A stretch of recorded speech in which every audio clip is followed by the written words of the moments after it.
Now, Evan Au-Yong will deliver the speech titled, "The Mind is Its Own Place."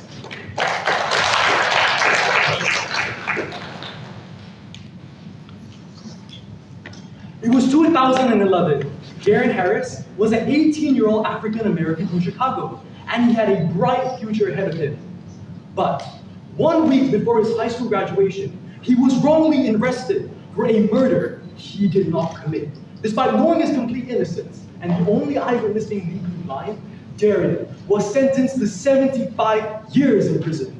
Inside, he was tormented by his guards and had to defend himself from other prisoners. Darren was trapped in a living hell. However, even though his body was trapped in that prison, his mind was its own place. Ladies and gentlemen, allow me to share with you the importance of your mind as its own place and its necessity to persevere through times of hopelessness, as well as to inspire you to change lives. We live in a world brimming with uncertainty, and it is easy to feel powerless. In the pandemic, we remember fears about getting sick, feelings of loneliness, financial concerns, and an uncertain future. According to a scientific brief by the World Health Organization in 2022, the pandemic triggered an increase in anxiety and depression by 25% worldwide.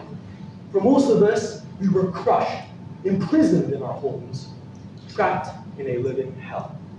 However, English poet John Milton in his epic Paradise Lost has said, and I quote, "The mind is its own place, and in itself can make a heaven out of hell, or a hell out of heaven." More often than we realize, we are trapped in our own hells, whether it be the loss of a loved one or an uncontrollable traumatic incident. We do not have a say in whether or not we get hurt in this world, but we have a say in how much we allow it to hurt us. We have power over our mind, not outside events. When we realize this, we can find strength. In other words, we do not control the raging storms, but we do control the ship. And Darren controlled the ship all right. In his own words, he said, "They have my body, but I did not allow them to trap my mind." In prison, Darren read and studied business books and stayed as positive as he could. He suffered, but he was in control of his own suffering, making the best heaven out of his hell. And heaven it was, as just last year, Darren was released after careful review of his evidence 12 excruciating years later. Darren is now not only a man of freedom, but a man of inspiration. Many of us are like Darren, but instead of being trapped physically, we are trapped mentally. But if Darren could break out of the prison that was built for him, we can escape the prisons that we have built for ourselves. But as you know, those prisons can only be destroyed by the same hands that built them. Well, and take Darren's case again. We have to lead by example. We all know at least one person in our life who may feel resigned to their fate, that hope is lost and nothing can be done. That is the sad truth for many. So whether you're a student or working professional, we should engage with that one person to tell them, you are not alone. It is not easy.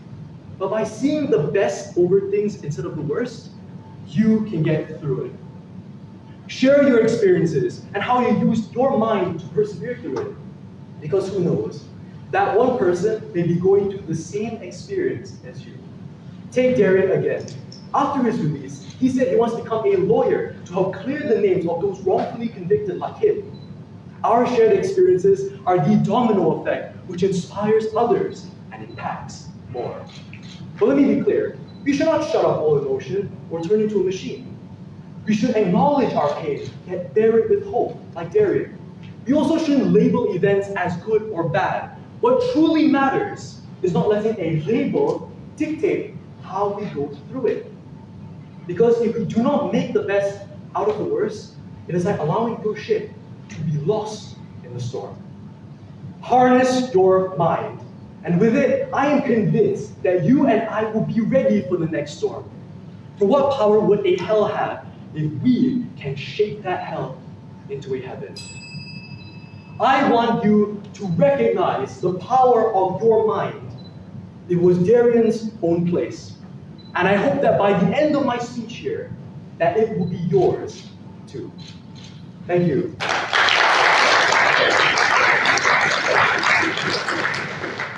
Thank you very much. Yeah. Judges will now pose 2 questions to the contestant.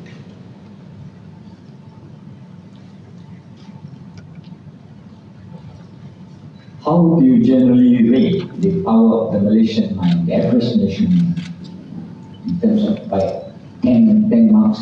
How many marks would you give? Thank you. That's a very interesting question right here.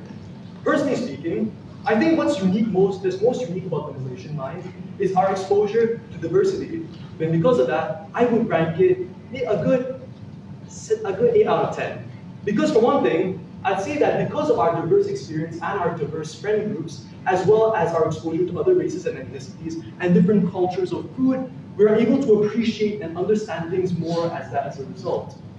It's because of this diversity, and most importantly, diversity of thought, that we are able to appreciate, understand more about our world around us. We are able to understand, we have this interesting perspective. In my opinion, as a student, we know how in some cultures, let's say Japan and South Korea, they have a huge societal pressure for students to do academically well. In my case in Malaysia, I get to see the best of both worlds, but I don't feel pressured to adhere to one. So I would rate the Malaysian spirit a good 8 out of 10 for its diversity.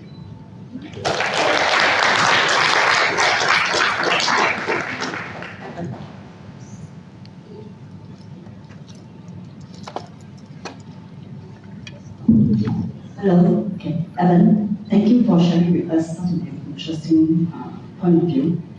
Just wonder, for those people who are trapped in so-called, in their own opinion, wrong body, and they resort in seeking, for instance, through transgender or transsexual method as a way to come out from the body that they think is wrong. So in your opinion, do you think they have succeeded in seeking to live in their own perception, in their own mind, instead of acknowledging and accepting the body that has been given to them? All right, thank you. Give me just one moment to think about it. A very, very interesting question. Well, when I talk about the mind as its own place, I usually think of 3 different strategies that are usually suggested by expert researchers in this field. There are 3 strategies, but I think that one of the most important ones that relates most to the speech right now is strategy 2, which is how is that resilient people during these times of hopelessness, for example, people with who are experiencing that they belong in a different body, this strategy involves resilient people are often really good at spotting things that they can change and turning away from their attention from things that they can't. So in my personal opinion, though I've never really thought about this that much, people who may feel as though they belong in a different body, granted that is correct, but our mind, we can change things like our mind. But for example, other things like our body and our circumstances and outside events, we can't control them. We have to accept what it means. Even though they may be struggling with these things, which we recommend going to expert help for these specific things, being resilient in your struggles involves accepting what you can't change and focusing your mind on the things that you can. So even though people who may feel as though they belong in a different body feel this way, they should try to accept, even though their body may never be the body that they want, in their mind, that is what matters in that case. So that's my answer to that. Thank you.